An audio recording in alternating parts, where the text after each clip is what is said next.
This podcast is brought to you by Most Valuable Podcasts, leading the league in podcasting entertainment.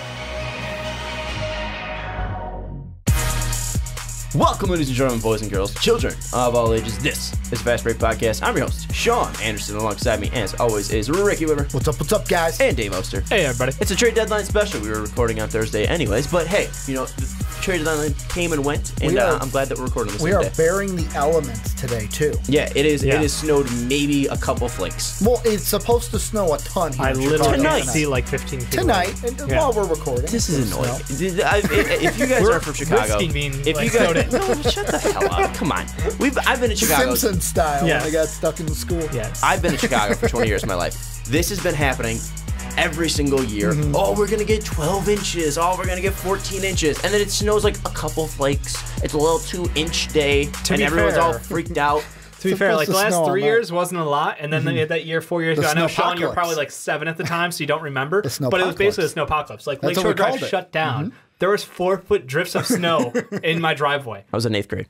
There sure. You go. I was in 8th grade. It was 2011. I graduated in 8th grade. Me and you were still in college, Dave. Yeah. Anyways, we got some housekeeping before we jump into Wet Boys today. We got to check out the link in the description. Now we got a store. We do. On WordPress. Square store. A Square store on Squarespace on our Square website. So go to mostvaluablepodcast.com or the link in the description, and you can find our store. Super sweet. You can get one of the t-shirts that Ricky is rocking. Then, if you're listening on iTunes, rate us 5 stars if you do so, please. If you have the time, we'd appreciate your help giving us 5 stars over there. It helps grow the podcast and helps this get a little bit better. Maybe I can get some Brian Urlacher hair plugs because we posted a thing on Twitter showing my bald spot. So check us out on Twitter, too, at Most Valuable Pod. Finally, I don't think I have anything else to say. Do I? Oh, Blog Talk Radio, people, because you guys rock. Thanks for listening to Blog Talk Radio. Like one of our best months last year for all of MVP. Yeah. Which was the only awesome. one you're missing is it starts with a P. I'm going to let you Patreon.com/MostValuablePodcast. Because our buddy Jake has been real upset on Twitter, who is a patron of here. Because Ben Simmons is not an all-star, as Kemba Walker was named the replacement for KP. Shout out to KP as well. Still love you, Jake. Get well, Unicorn. We love Jake as well as all of our all of our patrons, especially Christian, who was just on the Onside Kick. So you guys can go check that out. What did you talk? We talked about Josh McDaniels. Talked about Josh McDaniels with that whole fiasco going out there.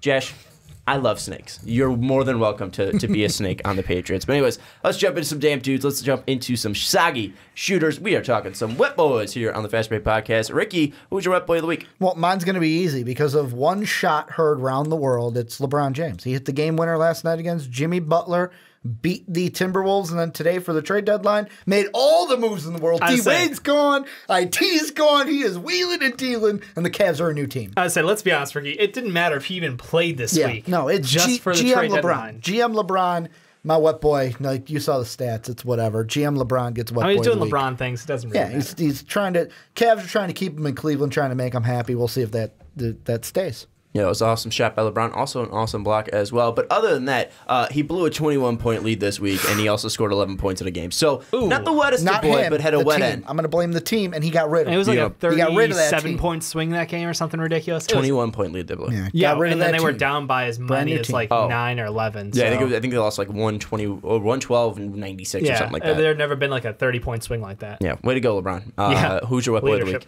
My wet boy of the week is actually Stan John. Look, this is mostly props because I've been shitting on this kid since he came out because he's got great defense, great body. He can learn to shoot, and then he's amazing. Sound familiar? Sounds like every fucking You didn't bus. like the Stanable, man? Dude, it's like Justin Winslow. It's like Josh Jackson. We'll see. I mean, there's so many of these kids who are gifted athletically, but they just don't learn to play offense. All of a sudden, a trade happens in Detroit. Magic occurs. Stanley Johnson. Magic is in L.A. I say magic occurs, not that magic.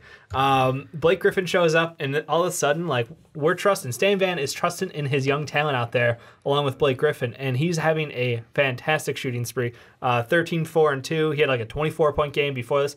They're on a winning streak, 5 games. Like, everything is coming up Pistons right now. So I just want to give out a shout to Stan John for seemingly looking like he's put it together. Yeah, that's shout out to Stan John, who shot 25% from 3. I was going to say, that's weird. I thought everything was coming up Millhouse. What's that? He said everything's coming up Pistons. I thought it was coming up Millhouse. Oh, and there was also the first game that Blake played in, and he hit 2 threes. And I was watching the highlights, and I was like, because I wasn't watching the Pistons game, and he hit 2 threes, and they're like, oh, Stanley Johnson finding his range. Those were the only 2 threes he hit all game. 26, 10, and 4. What was his first win that started that win streak? How many? What did he go for 3? 2 of 11? Oh, well, 2 of 9?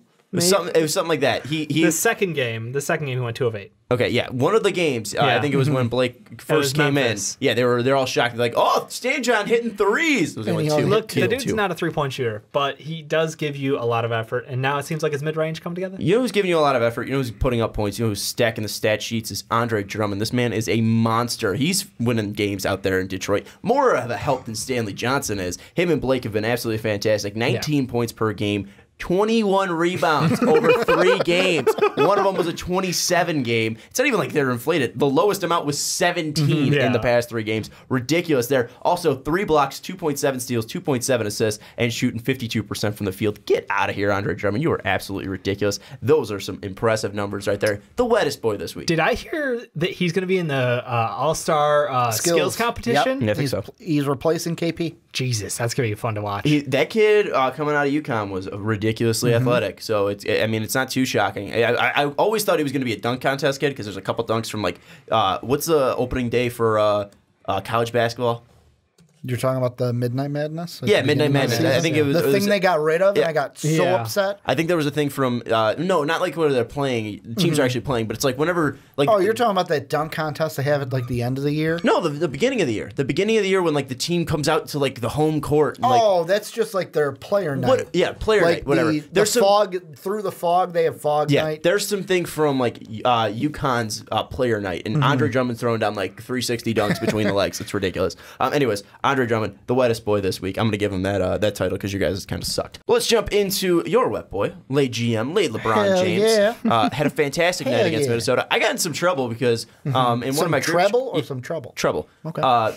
Shouldn't spell on a podcast, but I got it right. Anyways, I'm in a group chat and someone dropped the stat line from LeBron James's game last night, and they were like, "Wow, LeBron's back." I'm like, he kind of deserves some blame here for the fact that his team's 7-13. I'm glad he finally stepped up and won a game for his team. Oh Jesus! And someone got pissed. They were like, "Does Brady deserve any blame for the Super Bowl?" I'm like, "Yeah, he deserves some blame. I mean, he wasn't perfect. Fucked up that last he wasn't drive. great. Yeah, I mean, he fucked up that last drive. So I mean, like."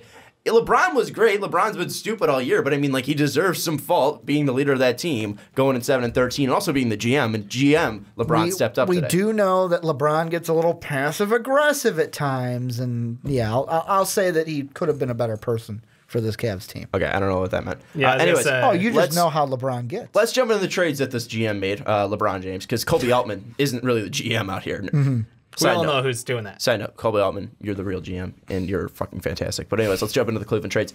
First trade was Isaiah Thomas trade. Cavs get Jordan Clarkson and Larry Nance Jr. Lakers get Isaiah Thomas, Channing Frye, and the Cavaliers' own 2018 first-round pick. I think there's some protections on that, but it's probably lotto only. I don't think the details have come out on that one. The second trade was Rodney Hood and George Hill go to Cleveland. The Kings get Joe Johnson. They're going to be cutting him, Amon Shumpert, and a 2020 second-round pick via Miami. And the Jazz get Derrick Rose, who they are also cutting, and Jay Crowder via Cleveland. The third and final trade was bye-bye D-Wade, according to SB Nation, which is the perfect way to put it. Cavs get a protected second-round pick in 2024, I believe what Ricky said. And the Heat get Dwayne Wade, so D-Wade going back to Wade County out in Miami. So out Isaiah Thomas, Channing Frye, Amon Shumpert, D. Rose, Jay Crowder, D-Wade, their own 2018 first round, keeping that Brooklyn pick, and Miami's 2020 in Rodney Hood, George Hill, Jordan Clarkson, Larry Nance. They wanted to get younger. They get younger. Some impressive moves from Kobe Altman. What is your guys' reaction to these moves?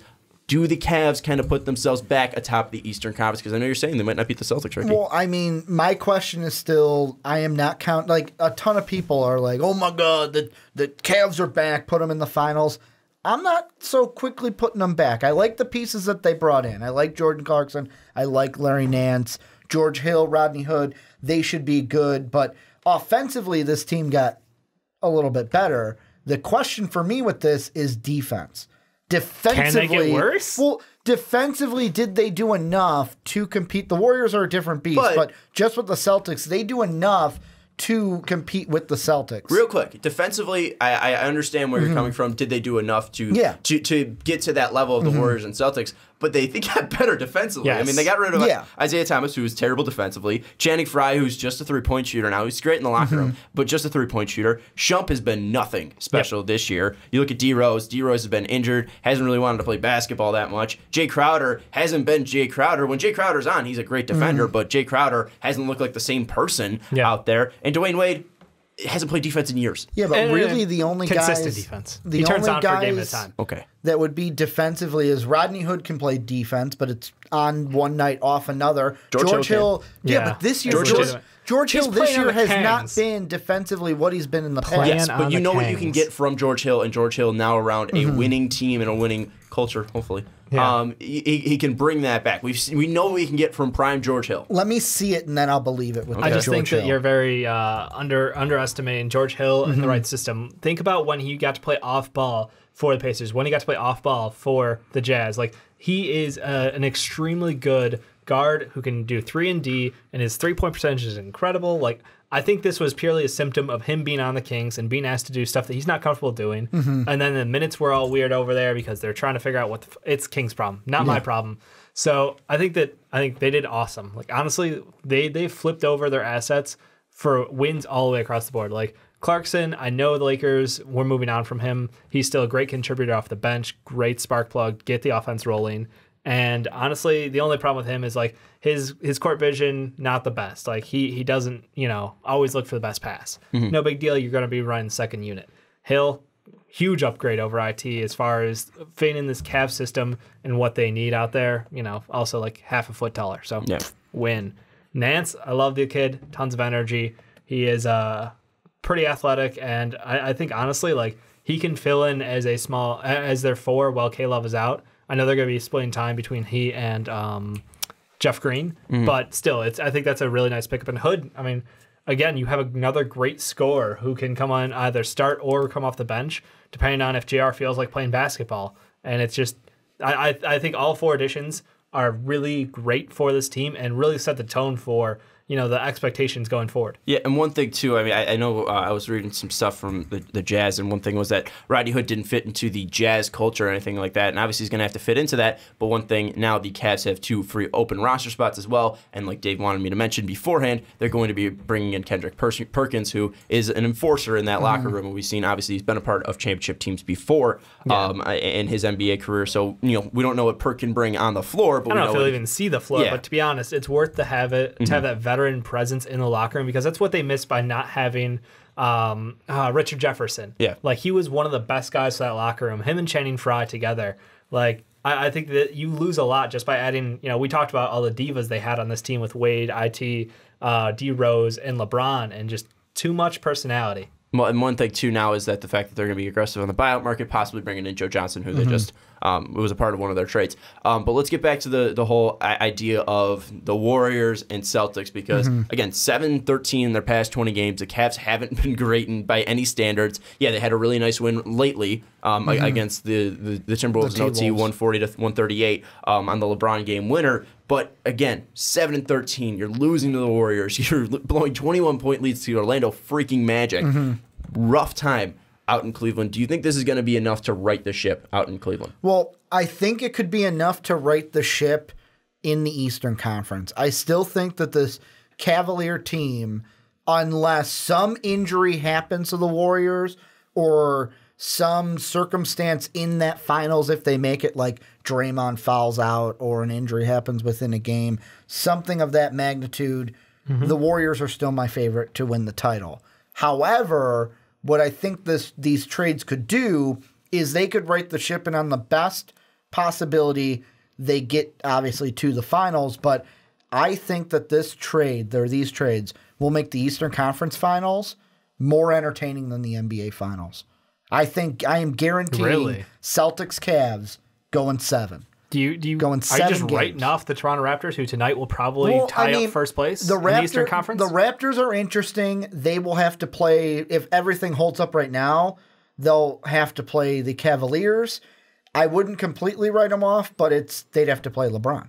And the Raptors, whenever they play LeBron, doesn't do well. Like tonight, they have a shot to take first place. So if they get first place in the Eastern Conference, do you think that they're a different matchup versus the Boston Celtics in my mind? Because this team they just added 4 guys who can play like 1 through basically 3, 4. Like they added young talent on the outside. So the only thing that changes if they get the 1 is that the second round matchup between the Celtics and Cavs will be the most entertaining. So total write-off. So are we writing the Cavs out from getting the number 1 seed right now? I know there's 7 games back or whatever, but there's still a couple months left to play. Games I left, think they'll finish. They'll finish 2 or 3. I don't think they'll be number 1. Okay, I'm just throwing it out there because if they right now 1 and 2 is so close. If you're saying that they're going to get 2, I mean it's not crazy to think they can get 1. Yeah. I mean right now I think they're. I think right now Toronto is a game back or a half a game back. They're 1 game back. Yeah, and they're beating the Knicks tonight. So. One game back. So if they get that win, they're going to be tied with Boston. So I mean they still have 7 games to get to 1 or 2. I feel like they can get to 2. I mean they're going to have to go on some incredible run. They're going to have to beat up on everybody. But do you feel like that can push forward? I mean you're saying enough for the 2. Do you feel like possibly even the 1 still out there? Well, I mean, the thing that I think that either the Raptors or the Celtics, one of those teams, you have a better chance of one of those teams kind of falling off, not both of them. Yeah, the Raptors, I think, have one of the easiest schedules remaining left. So that's why I'm putting my money with them for the 1 seed going into the playoffs right now. But I think it's just going to be too many. There's too many games, or there's not enough games left for them to close that distance. I think they're going to be the 3 seed. I think that's fair in my mind because, look, this team, I know I joked around about before the show about like chemistry in the locker room and, how are they going to put together and play on the court? But at the same time, it's like, can you get worse than all the drama that was going on before? Well, you're starting from scratch, sort of, but you've got these pairs of guys. You've got Clarkson and Nance who played together. You've got George Hill and Rodney Hood who have had time together. Yeah. So, you're not individually, completely one guy out. Well, and one thing I wanted to say before you jump in is just their next 4. Yeah, they got the Hawks, but then the Celtics, Thunder, and Wizards. That's the Cavs. Yeah, and they also got San Antonio as well in the rest of February. But at least, before the All-Star break happens, they got Atlanta, Boston, and Washington, like you mentioned. However, the one thing, not Washington, I'm sorry, Washington is the game coming out. So it's Atlanta, Boston, Oklahoma City before the All-Star game happens. But one thing, too, is obviously K-Love is also going to be out as well for 6 to 8 weeks. So I don't want to leave that out there as well. So that's obviously going to take out their chances of getting up to that 1 seed or 2 seed. But again, with this Cavs team, knowing LeBron going to X amount of straight finals, 7 I think it is up to now, 7 straight finals for LeBron James, do we feel like the seeding really doesn't matter? Again, the Raptors are going to be a great team. The Raptors are currently a great team, possibly going up to the number 1 seed. Celtics have been a great team throughout this year, one of the best coaches in Brad Stevens. But then again, this is LeBron James, the best player right now on the face of the earth. I know you can argue that his team's not winning. Steph and KD are. KD just beat him in the finals. But in my opinion, LeBron's the best player in the NBA. I don't think too many people disagree with that.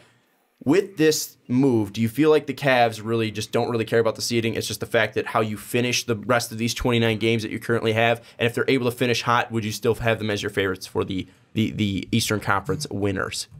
I think if they are able to finish hot with this core, I would put them as favorites going to the Eastern Conference. Yeah, it's hard. It's just LeBron. Like I said, you're right, because LeBron is the best player.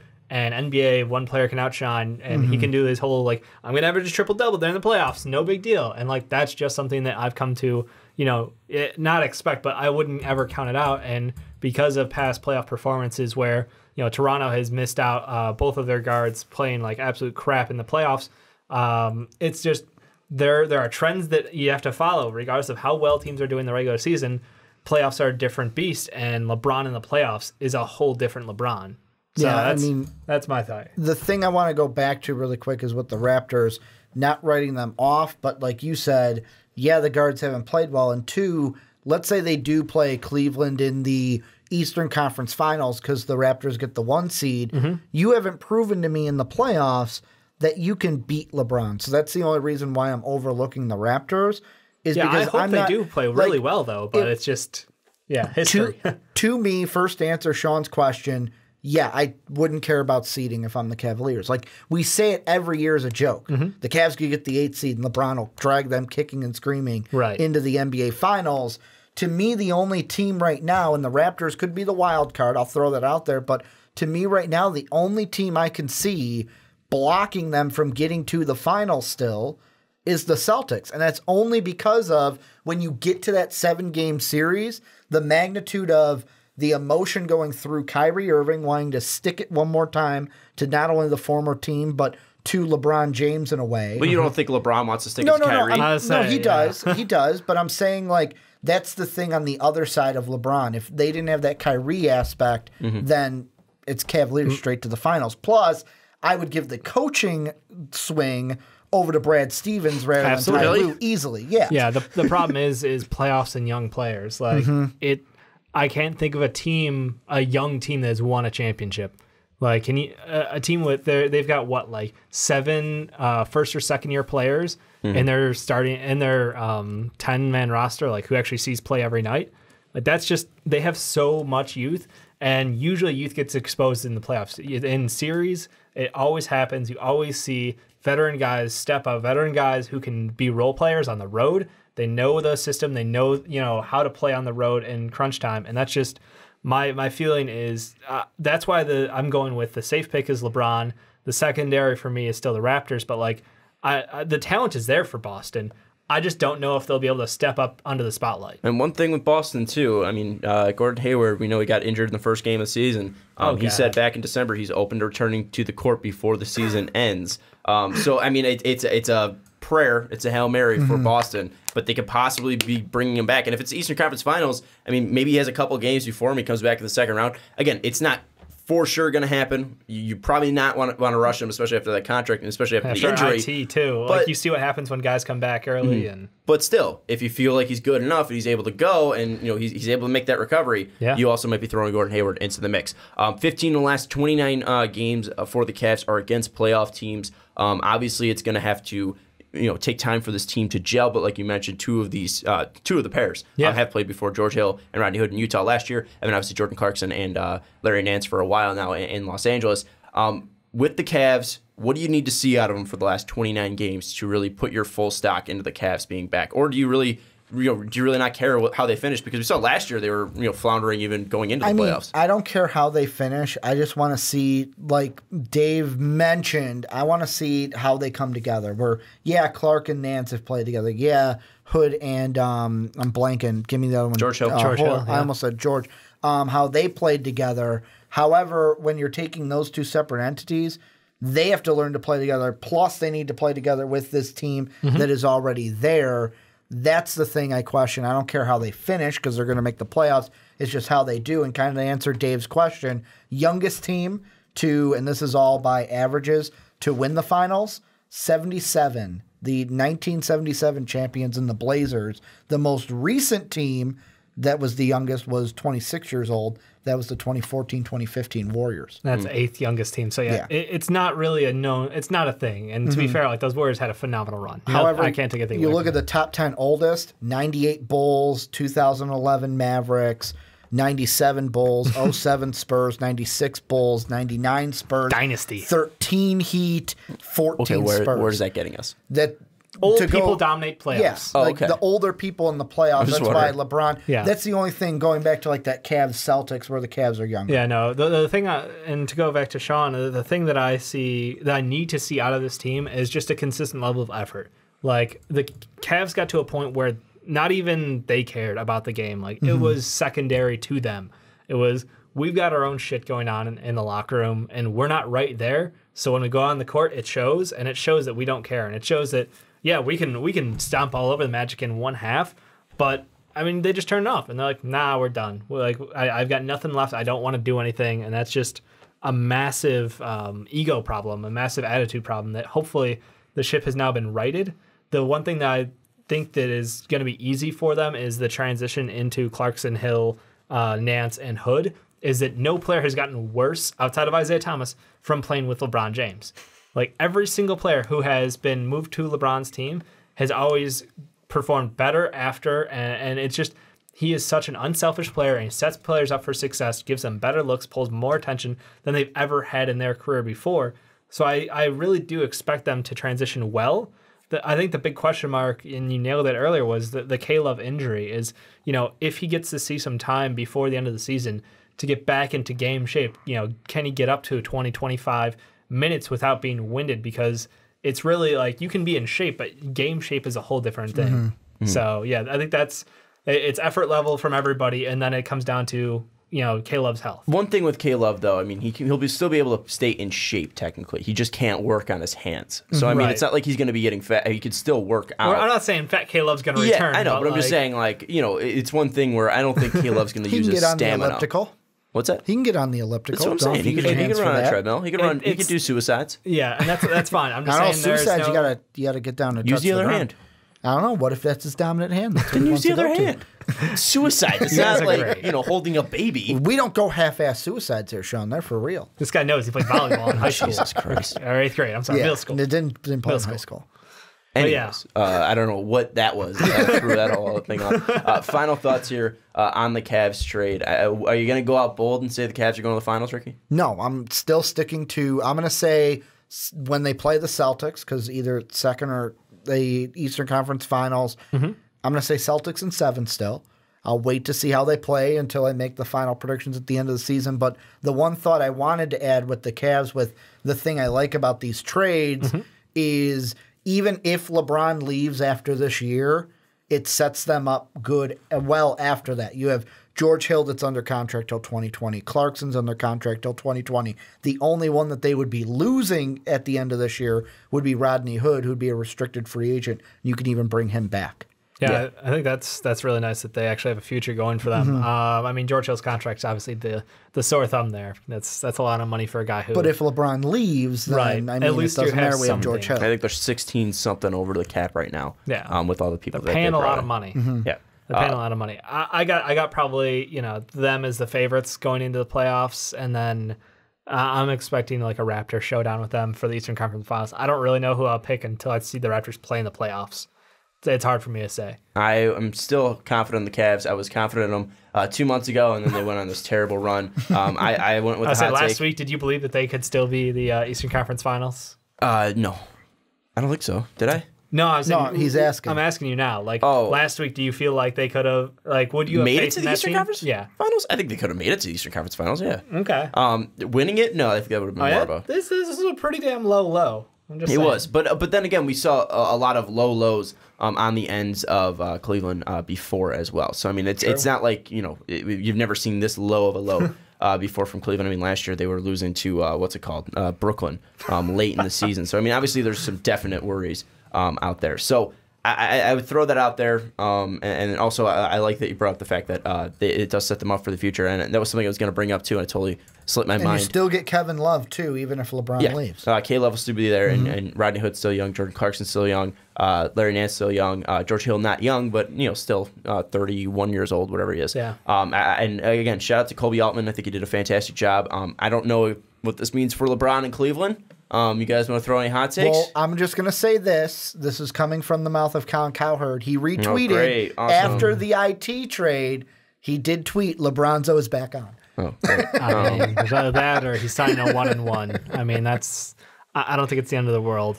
I really don't. It doesn't push the needle whether he's going or not? No, I'm just saying I couldn't even pull these trades off in 2K, So critical. Did you try it? I didn't get a chance yet, but I was looking at it and I was like, no, that wouldn't fly. All right. Well, anyways, let us know what you think on the Cavs trades. Are they righting the ship? Do you think that they still have a shot against Golden State? Hell, do they even have a shot against Toronto or Boston? Ricky making the hot take that they're not going to. But anyways, let's move in now to our second topic, where we're talking about Isaiah Thomas going to the Los Angeles Lakers. I mentioned a little bit in the first topic, obviously, as Cleveland was involved in this. The Cavs get Jordan Clarkson and Larry Nance Jr. The Lakers get Isaiah Thomas, Channing Frye, and the Cavs' 2018 first-round pick. First off, do you like the trade for the Lakers? Let's take away Isaiah Thomas first. For the Lakers, do you like the trade for this team? I absolutely love it. And the reason why is you have the capability, whether you will or not, you have the option now to, two max deals? 2 max deals, and you get back into the first round? Well, I'll take it. I think there's one thing where they can get 3. They can open up 3 spaces because if they keep Julius Randle, 48 mil, I think is what they have. If they get rid of Julius Randle, they have 70 mil. And then if they extend Luol Deng's contract, I think they get up to 78 mil. So they can possibly get 3 max contracts out of this whole situation. If they don't, I love it. If they don't re-sign Isaiah Thomas. Well, and the thing I love most about it is, first, there's two things I love most about it, which is hard because they're tied. So you have one and you have A. Well, 1A is you get a draft pick. Like Okay. That's what I was most excited about because the Lakers get back. Like, I know it's going to be a late first rounder. Yep. But you're in the game. Like, this is kind of like the Nets. What was the Nets a year or two ago? Where it's like, Literally the last hey, 4. we're not in this draft. We need to get in, and they trade into the draft. That's what they basically just did. Number two, whether you get LeBron, don't get two max this year, they basically have the control to say, we're going to go in this free agency. Oh, wait, no one wanted to sign with us? You know what? We're going to take enough just to kind of get by, and then we'll be major players next year. Do another set of one-year contracts like KCP? We'll be major players in 2019 when those free agents come out. Okay, that's an interesting take. But what do you think about the Lakers trade? I mean, I think I have to agree with Ricky. It sets them up for the future better with their spending. The problem is like, you have a young core. Obviously, they have a loaded power forward position. That's why they, had to move Nance. I don't disagree with the idea. I just think that Isaiah Thomas, after what we've seen out of him, is the question of, do you want this guy in your very young locker room? And that's I don't think I would. Just after watching what happened in Cleveland and some of the stuff that came out, at the end of Boston time, he's not someone I would want around young, impressionable guys. Well, and one thing, too, right, when this trade happens, Rachel Nichols is on the jump and gets a text from Isaiah Thomas's agent, and now the whole talk is whether Isaiah Thomas will start because they got Lonzo out there, Papa Lonzo, who's now going to be a dad. Shout out to the Ball family and his girlfriend. I think he said something. What? If we haven't already, I thought right when the trade happened, I'm like, what does LeVar think? What does LeVar think? Because because they traded for a point guard that's going to infringe on what time is it in Lithuania? Yeah. I don't care about that. There was one thing that I did see on Twitter, though. It was like LeBron, it was the Galifianakis gif of him trying to do math, and it was like, how do I get LiAngelo and LaMelo over from Lithuania? Oh, okay. But anyways, let's get into actual real talk. Who cares about LeVar? Yeah. Shout out to Lonzo and his girlfriend. They're going to be a mother and father. But one thing is this whole IT and Lonzo situation. IT's agent texting Rachel Nichols saying he's not coming off the bench in full caps. He's most likely going to be coming off the bench. What are your thoughts on this? Should he be coming off the bench? Is there any tricky scenarios they can see both of these guys starting out in LA? I mean, do you want to infringe on Lonzo's possible growth as a starting point guard? I mean, at this point, it's hard to say Isaiah deserves a spot starting anywhere. Like his shooting percentages are absolute crap this year. He's 36-25. And, I mean, his free throw, because he steps over the line, is still at 86. So that's pretty good. But, he cheats, so who cares? My point is there's no reason he deserves a starting spot. He should be happy about coming off the bench because that means he's playing against the second unit, which means he should theoretically have a better chance to score on people. Wait, Isaiah Thomas in the second unit? That'd be blasphemy, Dave. I know. Blasphemous if IT was coming off the second unit. It's almost like he's almost thrived there before, and because he's injured and still working his way back, and maybe he should come off the second unit. And I know. Fuck you is what I'm saying. I know what you're saying, Sean. I was wrong. I did not expect it. This just flaming dumpster of Isaiah Thomas to show back up to the Cavs team. I expected him to have talent. And instead, I found out that Danny Ainge basically ruined him. Ricky, you know what I love hearing? That You're you right. were right. You're right. I'll admit George that. didn't say you were right. He said he was wrong. Real quick, same thing. No, real quick, it's not. Georgios He knows me. Real quick, Georgios Papagiannis just got cut by the Kings. Sorry to hear that, Georgios. But also, I was right. You're a bust. Papa John. Second, We were all right. I think, to be fair. yeah, okay. But second, I was right with this. And I think there was something else that came out today that proved I was right as well. But anyways, I was right. Ha ha ha. Oh, this was the other thing I was right about because I said I would never give Isaiah Thomas a max. Boom. He's not getting a max after this. Well, and here's the thing I don't understand is because whether or not you think in your mind, Isaiah Thomas, that the Celtics kind of shunned you and treated you badly and you're mad at them, the way that this went down in Cleveland, if I was IT, basically also if I was his mother, I'd be like, hey, shut the hell up. Go to this team, do what they say, save your face right now, because if I'm a GM looking to sign a point guard, I'm looking at this going, do we want a cancer on our team? Do we want a guy that if he's not 100% happy, this is what he turns into? Nah, no thanks, IT, I don't need you. So I would be telling him, hey, show up, do your job, because then you're playing for another team, even if the Lakers don't want to re-sign you. Yeah, Magic and Rob Pelinka saying that they're not going to be buying out IT, so he's still going to be there. What will his job be in Los Angeles? What do you think that the makeup of this lineup is going to end up being with Isaiah, Lonzo, Kyle Kuzma, Brandon Ingram, etc.? It's going to be him with the second unit, and IT, he's going to either like it or not, you're going to have to do it because it's one of those things where it's like, what, you're just not going to play? What if he doesn't show up? How is it? But what I'm saying is he can do that. But how is that going to look for his future with future jobs? That's what I'm saying. It's going to look terrible. Yeah, exactly. Yeah, I totally understand that. And I don't know. I mean, maybe they'll do some tacky ass shit where they're like, we'll start Isaiah and Lonzo. They'll be our 1-2. And then Lonzo comes, early transition out, and then he gets split playing time. It might just be to save face so that way, I don't know, maybe Lonzo's more mature than Isaiah, and he'll eat the bench shot first. I wouldn't disagree with that argument. I wouldn't put it past him. But do you think that's something that they will do and end up putting those two in the starting lineup right now? Because right now they've been running, at least in the past couple games, KCP, Josh Hart, Brandon Ingram, Brook Lopez, and Julius Randle, at least in their last 3 games. I believe that's been their starting lineup for the Lakers. What do you think? What do you think the lineup's going to look once Lonzo's back in there and IT is at the same time? IT's in there. I mean, honestly, like KCP has his ups and downs, but to be fair, he is a 1-year deal and it's expiring. It's the same deal as Isaiah.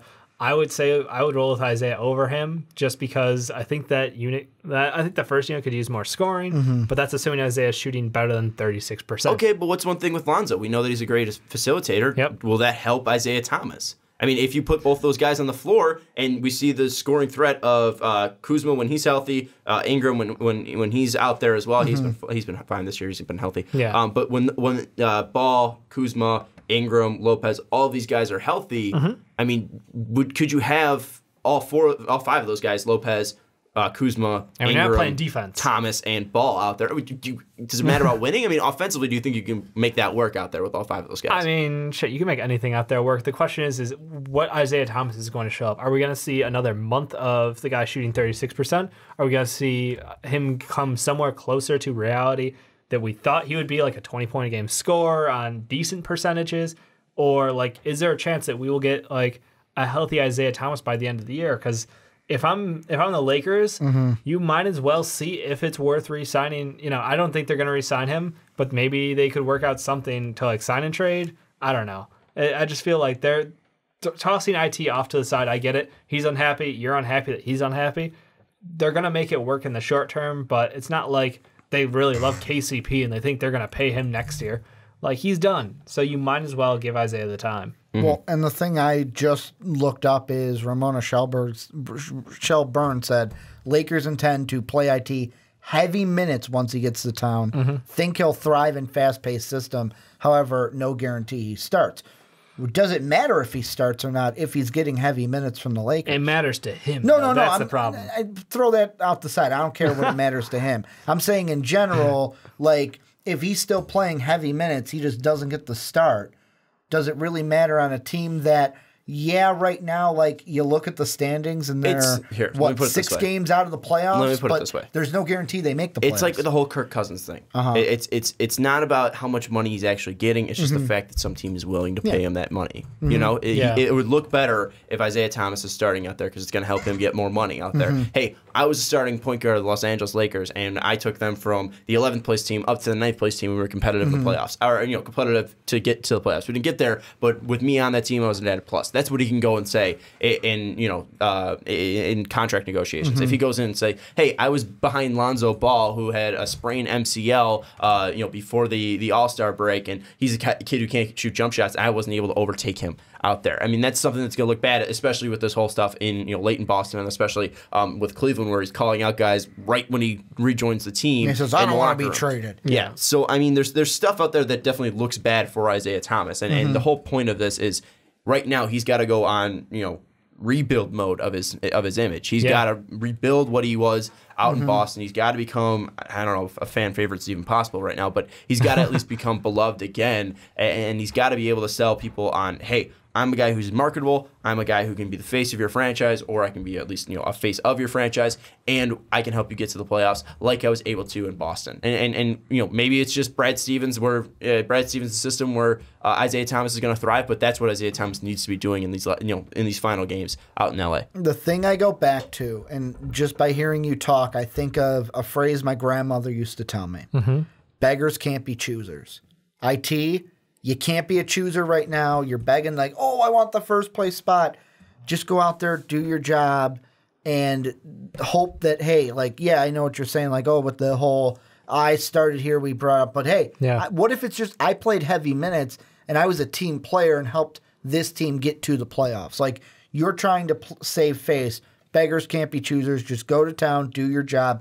Be a good teammate at the end of the day. I think that there is something to be said about that, but I don't know how you get so unlikable as an underdog. Like his whole reputation has been just underdog, the guy you want to root for. He's 5'9". I mean, look at the Eagles, and that's the thing. It's the Eagles were underdog. People hate them. They're assholes. Yeah, I mean that's Eagles fans. I think people like the Eagles. It's just their fan base. I was saying that during the Super Bowl. Was that like, oh, I like Chris Long. Oh, I like Zach Ertz. I like Nick Foles. And you can literally say that some of them eat poop. Yeah, you can literally say that Eagle some fans. of them eat poop. Yes. But the thing coming back to Isaiah is just that like 6-man money does not even come close to starter money. And as far as his opportunities for the future, I think that he needs to make a statement that he can still play basketball at a high level.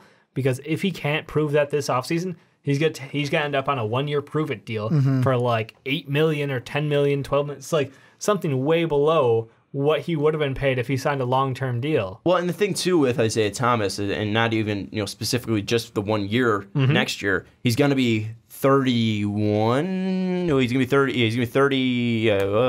So he just turned 29. He just turned 29 yesterday. He just turned 29. He's going to be 30 next year. And with his injuries, no one's going to want to give him 4 years. A 34-year-old who relies heavily on his athleticism, doesn't have any size.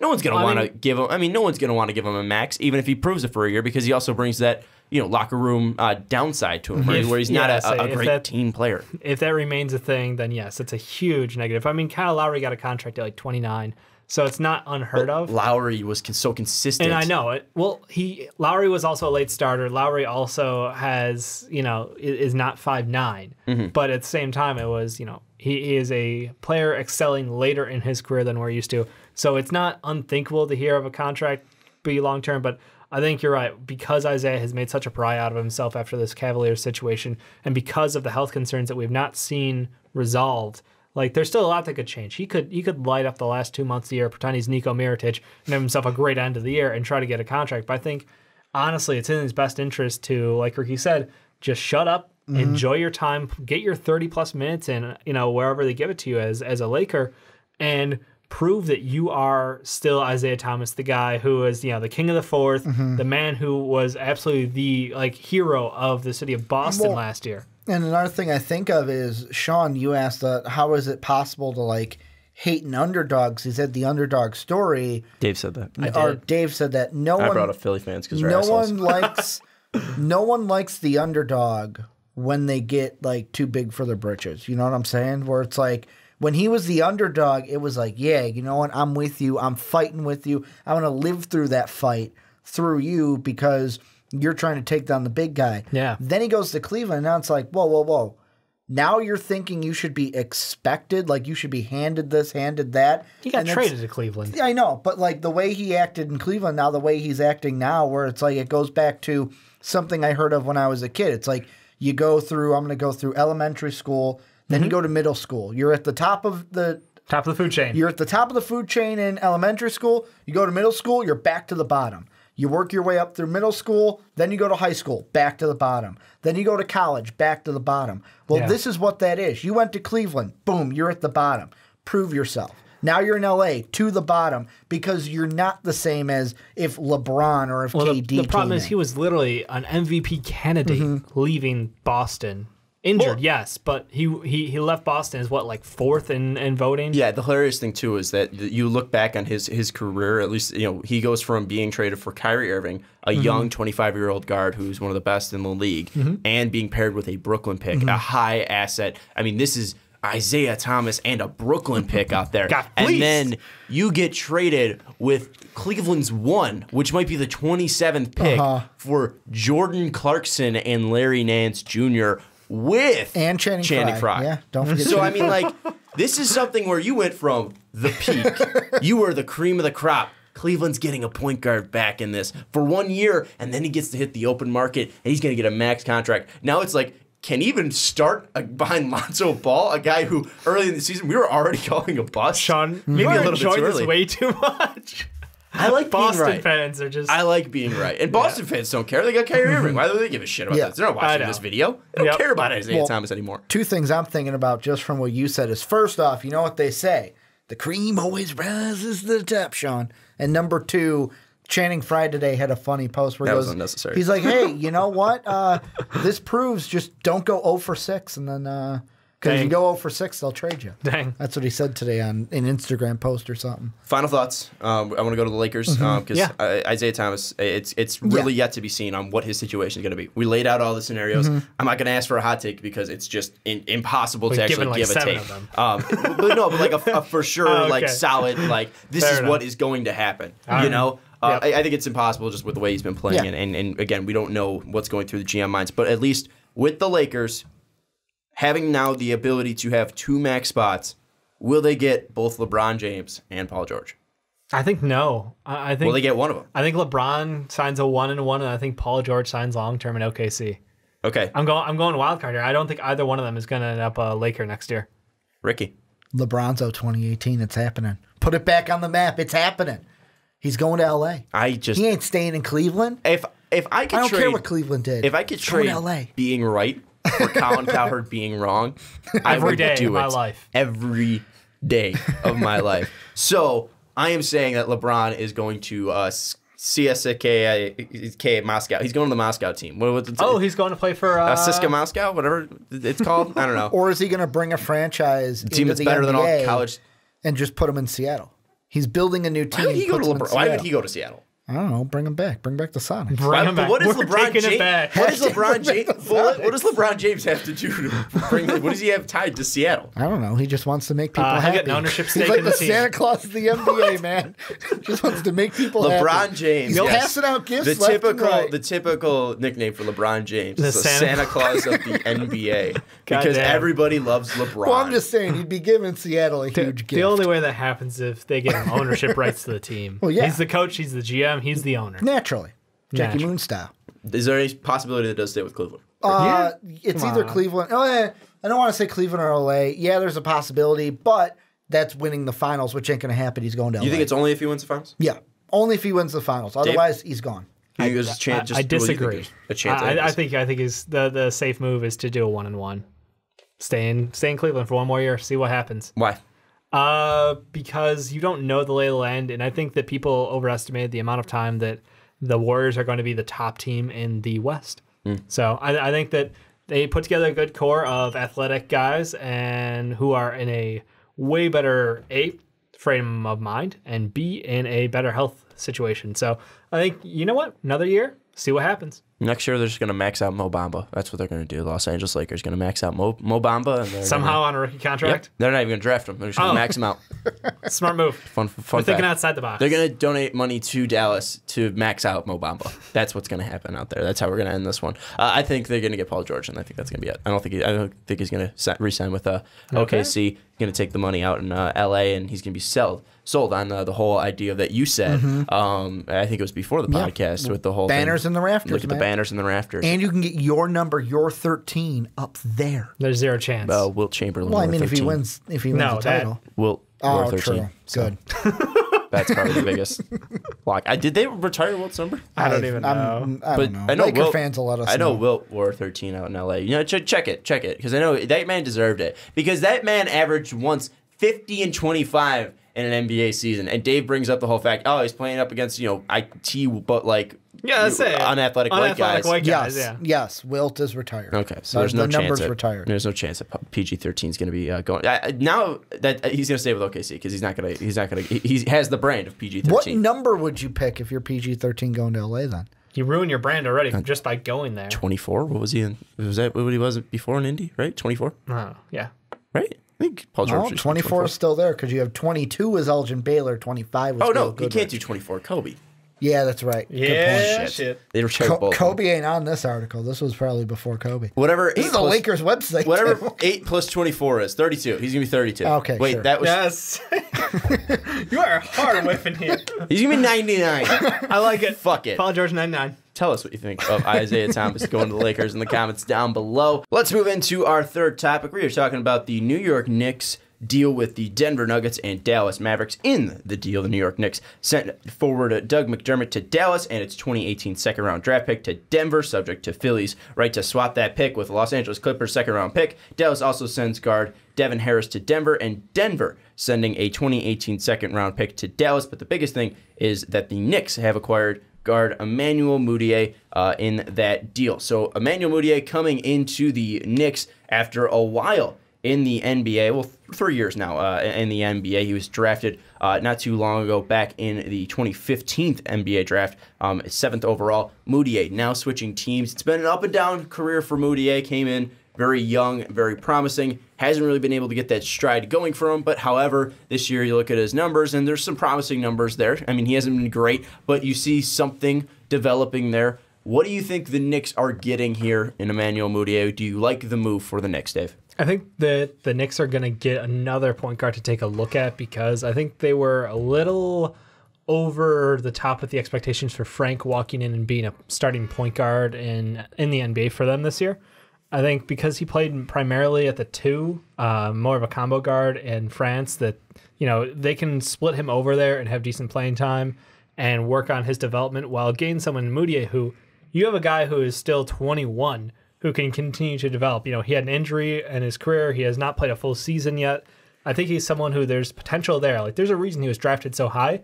I'm not ready to write him off as a total bust yet, but I am saying that, like, you got him cheap.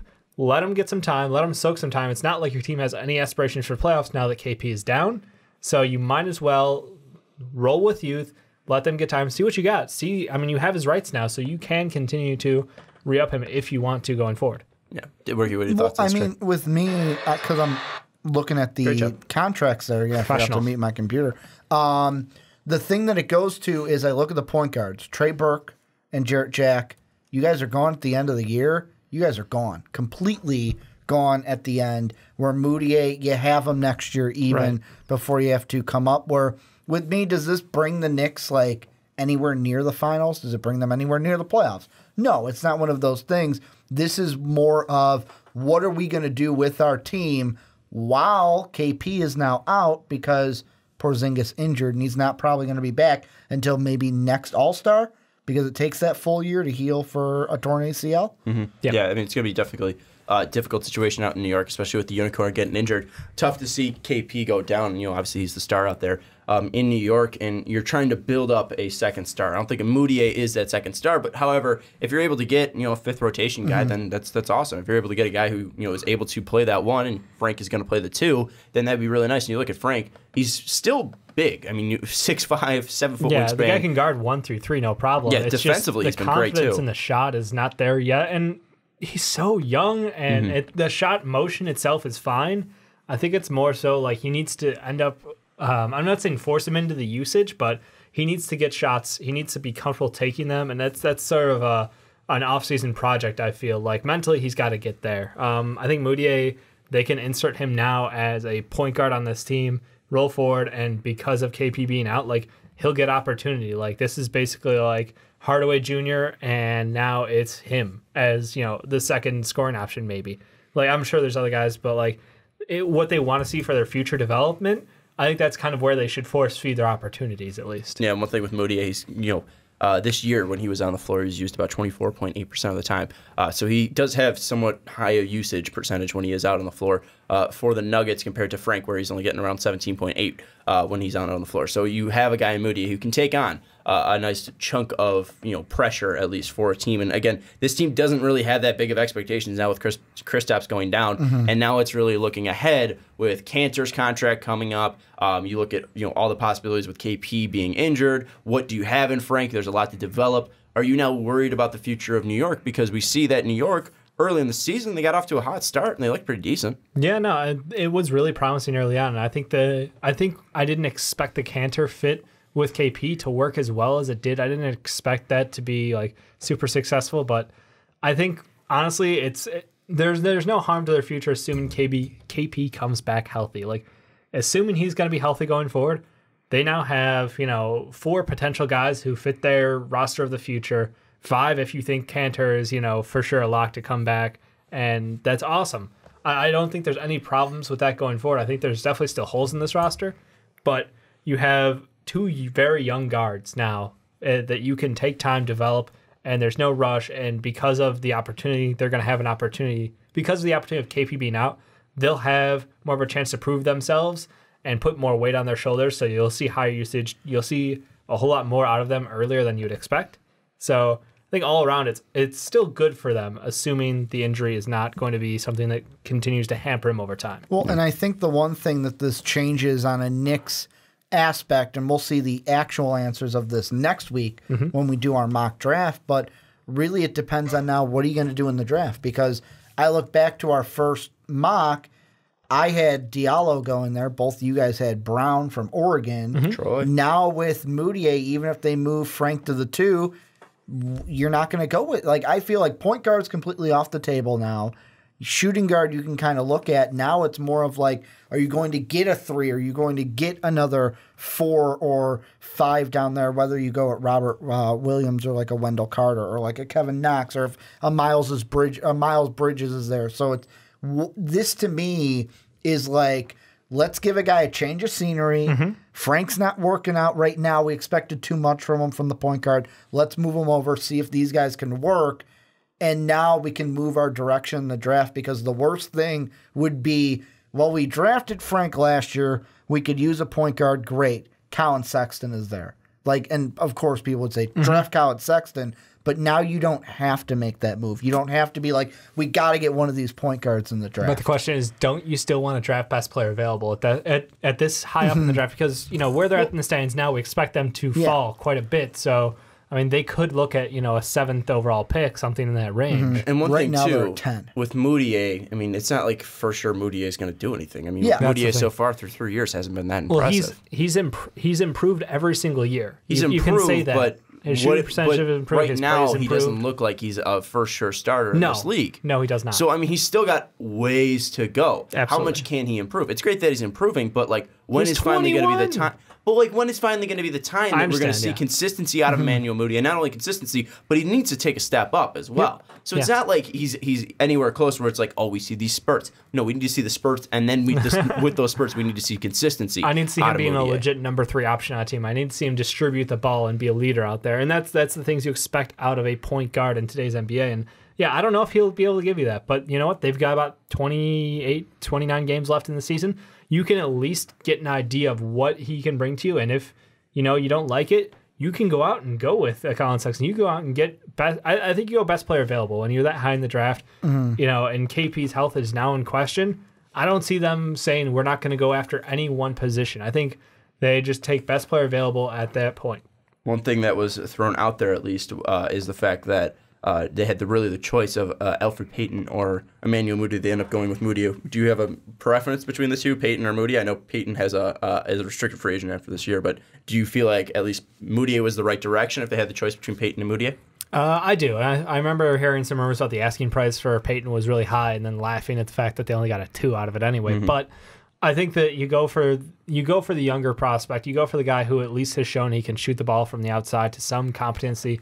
And honestly, I think that Elfrid Payton, we know what he is, and I don't expect him to change over his career. I think Mudiay is someone who, due to his limited playing time, that he's a guy who can still develop quite a bit. I mean, for me, I'm looking at it of, here's what I think went down. The Knicks probably asked, hey, what do you want for Elfrid Payton? Magic came back with their high offer. Knicks said, forget it, we're moving on, kind of a thing. And then the Magic towards the end were like, fuck it, we got to get something for him. Just move him. And then we got the 2. The thing for Mudiay also to think about that, I don't think he'll have this problem when we get him into a New York jersey for sure. They draft him, them being the Nuggets, 7th overall pick, 2015. So then you have him, and we already know Gary Harris was a part of that roster. They were really into Gary Harris, obviously, why they gave him the contract they did and he's got now. But then it's like, what was that, 2 years later, a year later, they then draft Jamal Murray. And it's like the year after, you could already tell that it's like, hey, you know what? Jamal's going to probably overtake it, and it's going to be Gary Harris and Jamal Murray that are going to be the main point guards of this team, not Emmanuel Mudiay, and he kind of got pushed to the side. Yeah, and it's just crazy to think that, with Mudiay being so young and only being drafted in 2015, seeing that now he's even being pushed out there. But yeah, we haven't seen enough from him just that to really warrant him being around consistently. With the Knicks, it's definitely going to be interesting, especially with how far they will fall in the NBA draft standings. Hey, maybe they don't, because there's a lot of teams that suck in the NBA. You look at the Bulls, you look at the Magic, you look at the Hawks, you look at the Lakers. Maybe the Lakers take a little bit of an uptake with Isaiah Thomas, but I mean, there's a lot of teams fighting for that top 7 spot where you guys throw out that they possibly could fall. So it's going to be interesting to see where the Knicks fall. They do have a lot of promising players out there, but again, they think they need more consistency out there. Obviously, they need KP to be consistently healthy out there. Frank needs to find his role. Again, he's very young, so there's not a lot of pressure on him to do that. And then Mudiay, too, he needs to find those spurts and consistency. But again, Knicks are a young team, and the fact that they were promising to start this year, I think, was very shocking. And we'll see what ends up with the Knicks. With the Denver Nuggets getting rid of Mudiay, do you feel now it's just cleaner for them to step into the Jamal Murray and Gary Harris roles? Yeah, I think it's exactly. We are moving on. Jamal Murray is our 1 guard. Gary Harris is our 2 guard. And then it allows them to, hey, we even got a Devin Harris who will fit with this team better. And he's an expiring contract, so it's like whatever he's done. Well, he's also at the a end leader, of the too. year. Yeah, but if we want to re-sign him, we can. The more important part, too, also to that, is that the Nuggets get, whichever is worse, they do get a second-round pick. So they get an option to get a player, not saying that a second-rounder is going to be automatically, but if you do your scouting, hit a home run, there's the possibility of doing that with the 2018 second-rounder, whichever one's worse, Knicks or Clippers. Yeah, I think that's fair. I just think that Sean was right in that cleaning up that backcourt just from a personnel point is probably the biggest win for them. I think that the injuries have kind of stacked up against Mudiay, and going forward, having Murray as the "we believe in you, you're our face of the future" as far as this position's concerned, and I think that's just a vote of confidence that makes him feel more comfortable. And I think that moving forward as a team, it has a clear picture for their future. I forgot my Nuggets hat, but right now I think the Nuggets currently sitting 6th at the Western Conference, and they're supposed to be getting they went on a heater, didn't they? What's that? Yeah, and they're supposed to be getting Paul Millsap back too. I believe All-Star break is when they're going to be getting Millsap back. So right now, 6-2 in their last 8. What are your thoughts on the Nuggets? Think they can make some noise out west? Maybe put a little bit of pressure on the Rockets? Possibly they were a team when not the Pelicans jumping up real quick, not jumping up to the 2 seed, but like in the playoffs. Oh, okay. I mean, the thing I look at is the only team I could see them possibly catching, depending on how the teams do, is maybe they move up 1 spot and they catch the Thunder because they're only a game and a half back right now of them. But they were the team I was looking at when the Pelicans went down with that Boogie injury. I believe the Nuggets were sitting there. Go down. Boogie went down, and the Pelicans are going down because of it. Yeah, I'm just being an ass. I looked at the Nuggets. I believe they were at that time the 9th seed, and I was like, look for them to make a run. Like, they were a team, like I said last week when we talked about teams that need to make a move. I said the Nuggets need to make a move. Did I expect them to go this route and bring in a Devin Harris and a pick and then get rid of Emmanuel Mudiay? No, I expect them to go more of like a Rodney Hood route and go that way. But I think it's going to be enough I think this will be a playoff team. And it'll be interesting to see what they can do if they're paired up, let's say, against the Spurs or the T-Wolves. Those are the 2 teams I'm looking at. They just try to get Reek as well, I believe. I think they were in discussion for Tyreek Evans. Well, that was on Memphis, not on them. Well, no, I'm saying like they were trying to get him as well. What are your thoughts on at least possibly Denver trying to pull an upset on maybe the Rockets, Warriors, T-Wolves, Spurs? Think it's possible? They're a great team, but going back to the earlier segment, they're just so young right now. I think that they're a team who's going to be like, they're going to kind of remind me of, bad example, but Detroit from a couple years ago when they had that really great 0-4 showing. And it's just like, you see the potential in the guys, but they're not quite there yet. They don't have all the pieces. They don't have that full bench filled out to really go deep in games. I think that, honestly, they have one of the brighter futures in the NBA from a franchise standpoint. The talent that's on the roster now, which is awesome. but I don't think they're ready to compete against real championship contenders. And just to clarify for people that might be confused, you mean when they got swept by the Cavs, not like the 04 team? Yes. Yes. Correct. Because you said 04, the 04 performance. And I didn't want people to think you meant 2004. God, no. Yeah, because he said 04. I didn't want people to think 2004. The 0 Gotcha. And then finally, Dallas Maverick picks up Doug McDermott. And just so you guys know, Doug McDermott, DM. If you flip that around, that's MD. And if you subtract 2 from that, you'd get MB, which stands for Mo Bamba. Mo Bamba to Dallas Mavericks. So there we go.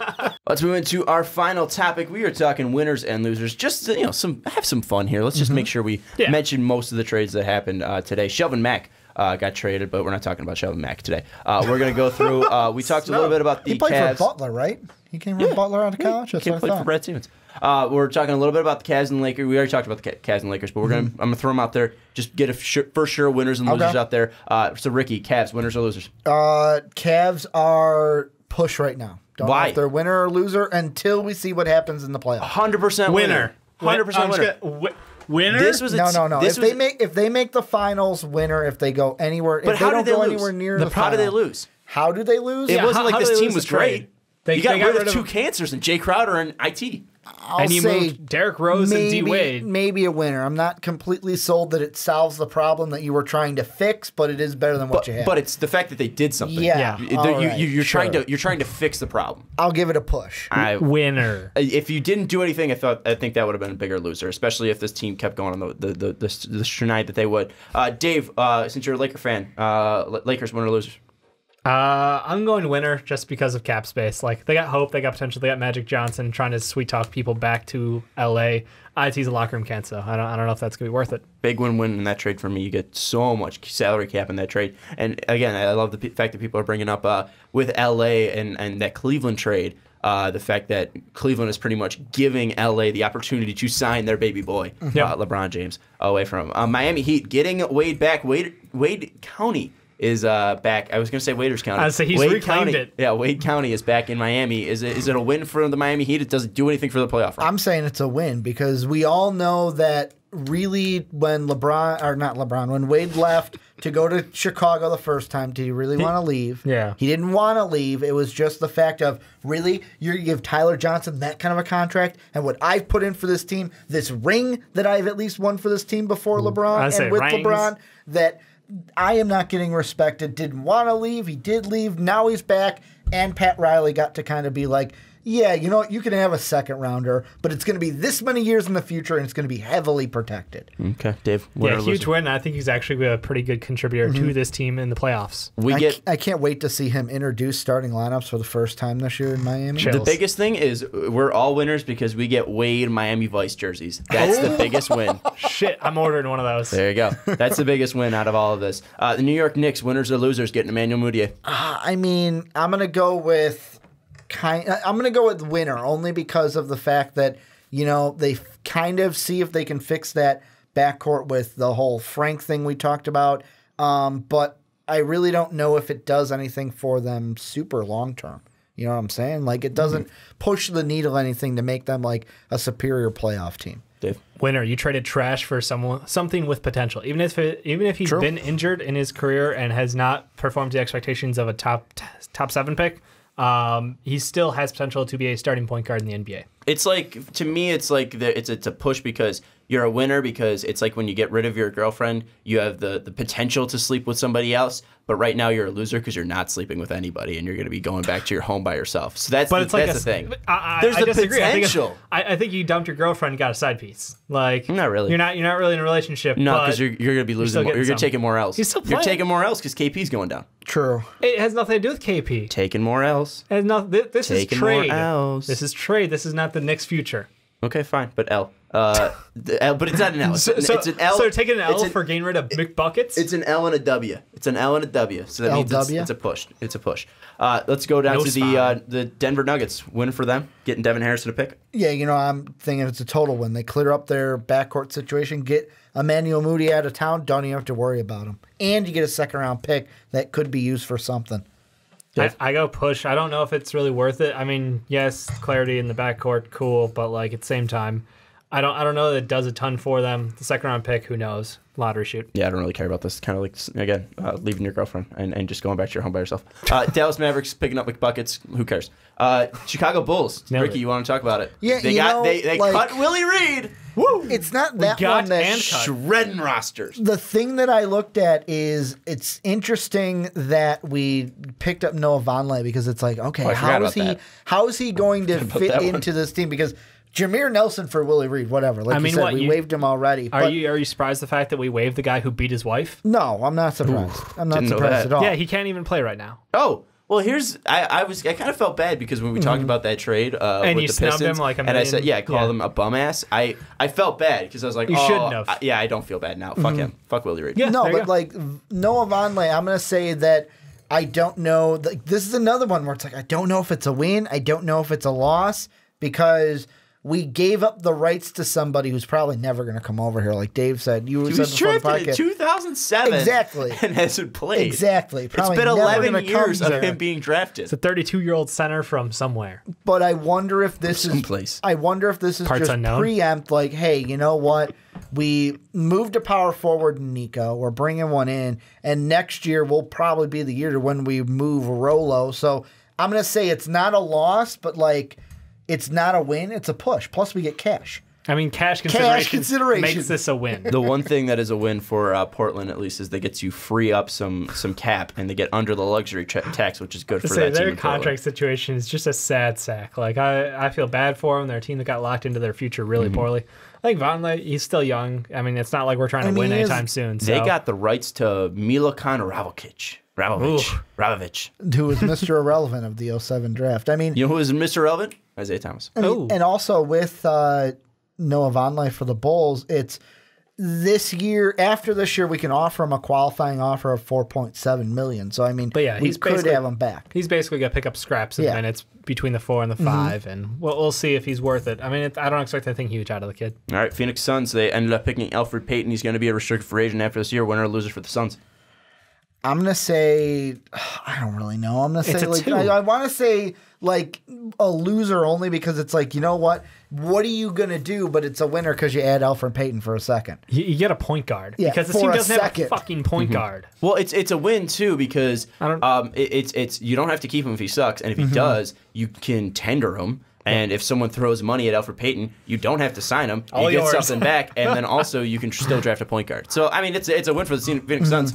It's a trial. You know, you can test him out. If you don't like it, you can send it back. And if you like it and you don't want to pay the money, you can still send it back and get your money back. Their hair game goes way through the roof, though. Oh God, in a negative. Their hair game takes a loss. At this Josh point, Jackson, I would just dye it orange with the hair. Josh Jackson's Elfrid up here. Payton, he needs some volume from Josh Jackson. Well, with Elfrid Payton, I'd dye it orange now and make it look like a flame. That'd be pretty cool, actually. You know what? Of all the stupid ideas, that one takes the cake tonight. But now he also takes another L because he could have turned it into like a wizard hat. He's not on the Wizards. Oh shit! Well, the Disney Fantasia hat. Yeah, but then you're getting into copyright issues. Like Elfrid Payton doesn't want to get sued. Doesn't Disney own him or something? It doesn't own his or is hair. it just close enough that they like half rip off Disney? He just combined it. But Sean, the problem is if he turned into a hat like that, he'd actually be able to see the ball in the rim. Like he doesn't want that. He wants obstructed vision. If he's not looking at this the whole game, he doesn't know how to play basketball. Yeah, Disney's their sponsor. I knew there was a connection. But it's still copyright issues. Like Disney didn't give them permission. Oh, I'm sure they would. You don't know that. I'm sure they would. They could have. If they're sponsoring them and be like, hey, if we can reach out and we could, push your brand out a little bit more, I think Disney would be cool with it. Anyways, the only way that's a loss I can think of is if they actually win games. I mean, that would suck for Phoenix But to be fair, fans. like you got a good tank commander in Elfrid Payton. Orlando Magic, winner or loser? They're losers. They're idiots. Yep. Like it's a new front office, and I still have no faith. They didn't even make any trades besides Elfrid Payton. They got a 2 for him. Like, is it not? Can we not even say a push because they got rid of Elfrid Payton for anything? I guess. Or is it a loss? It's technically an early you probably could have got more from the Nuggets for Elfrid Payton. Were there restrictions on the 2, or is it this year's 2? I don't know. Oh, okay. I like how we threw it out there, though. early... It's like, I think last week I was like, oh, you can't put restrictions on it, too. And now we're seeing like heavily restricted twos. It's like, why are you protecting it, too? That was more, especially in the Heat deal, that was more Pat Riley just being a dick. Yeah, I don't know. I don't understand it. But Orlando loses because they still didn't move anybody. You got to start moving people. Vucevic for Draymond. And straight up. And my favorite thing was it was something where it's like Orlando now with this trade will end their old rebuild and restart a new rebuild, which is just absolutely great. Hopefully Orlando gets some help. But now we're going to move on to 3 teams that didn't make a trade, and we're going to see if they're winners or losers. Boston, are they winners or losers? I mean, it's a push. They're going to be in the same spot. They're going to be a team that's going to meet Cleveland either in the second round or the Eastern Conference Finals, and they're putting their bet in, hey, we can beat LeBron with the team we got. And you got to remember, they also were able to pick up Greg Monroe, I think. So technically they did have a move, just not a trade. Yeah. But now possibly they didn't get rid of Marcus Smart, and hey, you could have gotten something for him. You might lose Marcus Smart for nothing now this year. I think you let it play out. I think I'm going to go with winners because if they traded Marcus Smart, it probably wasn't going to be for an upgrade, really. I don't know. The value out there wasn't worth it. I'll trust in Danny Ainge and the magic that he's got out there. Yeah, I heard they valued him tremendously, so that's why I didn't get moved. Hey, I'm not saying you should have traded Marcus Smart because he brings a ton to this team, but I'm just saying. Just I think you're off this roster. Ricky's a very high believer in them taking on the Cavs. I think it's not unrealistic to believe that they can go a series with them, but I mean it's asking a lot. Houston Rockets, winners or losers? I'm going to say winners, only because they didn't do anything, but most of the teams that they're going to be contending with in the West, like I'm talking about the higher end teams in the West, mainly the Warriors, didn't do anything either. Like Warriors Rockets stayed the same. Neither team did anything. Yeah. Like they're not losers because of what anyone else did other than them. Yeah, I'd just go with. It's a push because no team below them I think closed the gap enough to scare them. And to be honest, like I'm pretty sure at this point they can go find another guy on his couch and turn him into an NBA player. Like Gerald Green's story is freaking amazing. So it was pretty awesome. I think if they need somebody, they'll go find somebody. You know, it's not a matter of giving up contracts and playing that game. And no one wants Ryan Anderson. So Golden State's a for sure push too, then. I think Golden State's a winner as well because no one they're a winner because the Rockets didn't do anything. If the Rockets would have done something and the Warriors didn't, then it would be interesting. But because both the Warriors and the Rockets didn't, both of them, to me, they're winners because no one's going to contend with them, and they'll probably be the Western Conference Finals. I also love the fact that JaVale McGee didn't get traded. He's a big winner. He didn't want to leave. I'm glad that JaVale could stay. That's nice for him. I do question, the guys coming up who are potentially being waived out of all of these deals, and a guy like Bogut who's been floating for a bit now. Joe Johnson too. Joe Johnson. I saw Joe can possibly go to a playoff team. Final loser, and I'm going to take this one. Dave, you can jump in, or Ricky, you can jump in after this. Biggest loser in my mind, Memphis Grizzlies. Chris Wallace, you're a bum. You need to be fired. You need to be fired from your job. We see the mess with Fizdale. We see the mess with Marc Gasol. You end up getting rid of Fizdale. You end up keeping Gasol. Now you shut down Mike Conley. Conley's going to be out after you make him the highest paid NBA player in NBA history. You sign Chandler Parsons to a terrible contract. You don't get rid of Marc Gasol when you easily should have been doing that. You get rid of a promising young head coach, and then you bench Tyreke Evans for the past week, and you don't end up trading him. Take 2 twos. Take a low one. Take whatever you can get because Tyreke Evans isn't coming back to this team this year because he sees how poorly it's run. I know. They want to, but it's so poorly run of a team. Tyreke Evans has seen his worth out there. He knows that he can go to a different team, get paid the same amount of money or close to the same amount of money, and not be on a terribly piss-poor run team by Chris Wallace. Chris Wallace needs to get fired. Memphis really shouldn't even have a team right now with how poorly this is run. They haven't been great in a while, and I feel bad for Memphis fans because this is a piss-poor effort from Chris Wallace. I could do a better job. I called half of these goddamn trades from Cleveland. Hire me, Memphis. I'm better than Chris Wallace. I just don't understand how you don't, that's my biggest thing. Loser, biggest L of the trade deadline. You don't move him. I didn't expect them to move Marc Gasol because, even though I think they should have traded him and kept David Fizdale way back when that debacle happened, how do you sit a guy for weeks and then not move him? Just 1 week. Just over a week. No, 1 week. And the Nuggets were contacting you, saying, "Hey, 15 we teams. want it." Like, 15 but I'm teams saying contacted him. One team for sure that we talked about today that eventually made a deal contacted you, and you sat on your hands. Just sat on your hands and did nothing. 15 calls, and they did nothing. What are you looking for in a price? You don't have any leverage with this. And this is no leverage with Tyreke Because everybody Evans. knows he's not going to resign there because, like you said, A, he can get equal or better money elsewhere, and B, guess what? He might want to play on a team that's going to compete for something. Just maybe he doesn't want to lose all the damn time. And this is why, going back to the Magic really quick, this is why originally... No. Let's bring in the Kings, too. No. I got the Kings for you I'm in a not minute. shitting here on the Magic. This is why when I originally said that maybe the Magic could be seen as winners, because you could look at Memphis and go, at least we didn't do that. At least we didn't let Alfred Payton sit here and then wonder, like, you didn't trade him for anything? No, I mean, that's fair with the Orlando Magic. Like, they made a move, although it was 1 second. The that. Grizzlies, I'm going to sit on my hands and not do anything. Yeah, no, it's more commendable. Fucking sit here and play tiddlywinks with my thumbs. I don't know what that is. That's when you told you're your just an thumbs old like man. this. You're an old man. You do this. That's you're an old what man. you do. Anyways, I completely agree. At least the Magic did do something. But what do you want to bring up about the Kings? Oh, I just want to bring up the Kings' excellent moves this trade deadline. We're going to start Winners. hardcore winners. We start with the waving of Papa John's. This man was the GOAT pick. Georgios Papagiannis, 13th overall pick 2 years ago. Overall. Phenomenal talent. God, we all saw it. I remember all our faces Taking the sitting lead at my by house storm. when that happened. The man was waving. He's 20 years old. He's not even a man. He's 20 years old. And they're like, nah, boy. the next 2 years of contract, we don't even go. Just go. Ridiculous. We embarrassed ourselves. And then guess what? We're gonna pass off our asset of Malachi Richardson, who I get it. You know, he has not lived up to expectations. He's still a decent shooter to some extent. For Mr. 2 years away from being 2 years away, Bruno. Well, and the one thing too with Toronto, they know something about Malachi Richardson that they can pry out of. That's what I'm afraid of. Like Toronto's gonna make all it work. teams. I mean, like Fred VanVleet, DeMar DeRozan, Kyle Lowry, all these players that they've made work. I mean, OG coming on. OG Anunoby. All of these guys have worked. Malachi Richardson can be the next one. And then the other one too, George Hill. You get Joe Johnson out of it. And they waive him. And it's just like, okay, and you get cool. you get a second round pick. That's all we waited And I up think for. Bruno maybe getting waived. I'm not sure about No, that they're not one yet. waiving him. They They're not decided to waiving keep him. him. Yeah. But I mean, it's still a thing. It's like, dude, it's ridiculous. just. I feel bad for Kings fans. I mean, you're some super loyal fan base, but like, you got to admit, when your team just shoots themselves in the foot year after year after year after year, and then you have to go back a while before you stop doing this. The one thing that is Mike very Bibby. the one thing that is very promising is you still have Jaren Fox has looked good lately. Buddy Hield, Willie Cauley-Stein, Scala Bissier. Still, there's a lot of things out of there. Bogdan as well.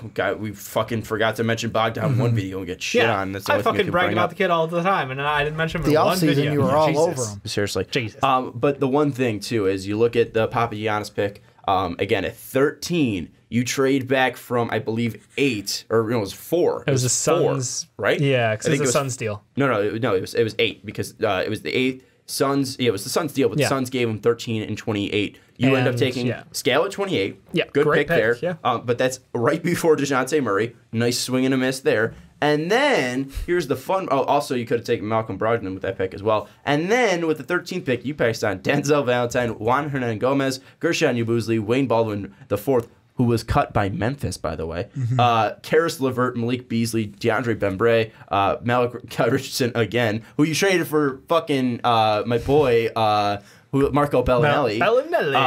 And Ante Zizic is out there too. Furkan is out there too. I mean, there's a ton of players back there that you could have taken a shot on, and you go with Georgios Papagiannis. And people were saying, hey, Vlade knows him because he's Greece. Because he's Greek. Because he's a Greek player. Yeah, I mean, it's just great. It's a little sad what they've done to themselves, but I just want to give them some props, put a spotlight on the Kings, and even if it might be a negative spotlight. their organization. Yeah. So we have a shit list now running. Orlando Magic, Sacramento Kings, Memphis Grizzlies. Y'all suck. We have 3 players. So Memphis has been added to the list tonight. Yeah. Sean wants to take away Memphis' team until and put him in Seattle now. Until they fire Chris or Wallace. Vancouver. Until they fire Chris Back Wallace. in Vancouver. I like it. Until they fire Chris Wallace, they're on my shit list. And I'm just saying, 3 teams on our shit list. 1, 2, 3 guys who could take over as GM. And I know a lot of guys in the comment section that could do it as well. Oh, hell yeah. Dibs on the comment magic. section, geniuses. Dibs on the magic. But anyways, that is going to wrap it up for this episode of the Fast Break Podcast. That was winners and losers. Emmanuel Mudiay to the Knicks, IT to the Lakers, and Cav trade talk on this NBA trade deadline special, but it's also a regularly scheduled episode as this is a weekly podcast, and we're recording on our weekly time on Thursdays. We want to give a huge shout out to everybody who listened through this whole thing on Blog Talk Radio. If you're just sticking tuned for this segment, welcome. Hopefully you are subbed, and if you're not already, definitely hit that sub button. We're trying to get to 10,000 by the end of February, and we are on our way. Only, I think, 500 left. Or 4 something left. So we're getting close to our goal, but we need you to help us out there. Also, don't forget to check out patreon.com/mostvaluablepodcast. You can help support us. You can also be on the podcast if you join that $10 tier, which is always a fun time with guys like Christian, Pat, Jake. Did Brandon's buddy join us as well? Matt's going to be on this upcoming Monday, too. Awesome. So check that out as well. We're excited for Matt to join us. And we also love having our usual suspects as well in Christian, Pat, and Jake join us. Also, follow us on Twitter at Most Valuable Podcast. We're trying to revamp that, make sure it's best for you guys. We interact with you guys over there as well. So if you want to keep the conversation going outside of the podcast. Also, don't forget to rate us 5 stars on iTunes. That's how we will get jobs in NBA front offices. And then the final thing is check out our Square website on Squarespace. The link will be down below in the description. The link will be down below in the description. If you want to rock the MVP merch that Ricky is rocking right now, you can join the MVP Army Squad fam, whatever you want to. We need a whatever name you for want to call it. MVP mob, Army, MVP whatever. mob. We'll have to They can figure come it up out. with a name for Just it. throw something in the It's comments. them, so they'll come up with a name. Yeah, the MVP them. No. Well, Okay. It's a working title. Anyways, It's a working title. that will do it for this episode of the Fast Break Podcast. For Dave Oster, for Ricky Widmer, I'm Sean Anderson. We will see you next time.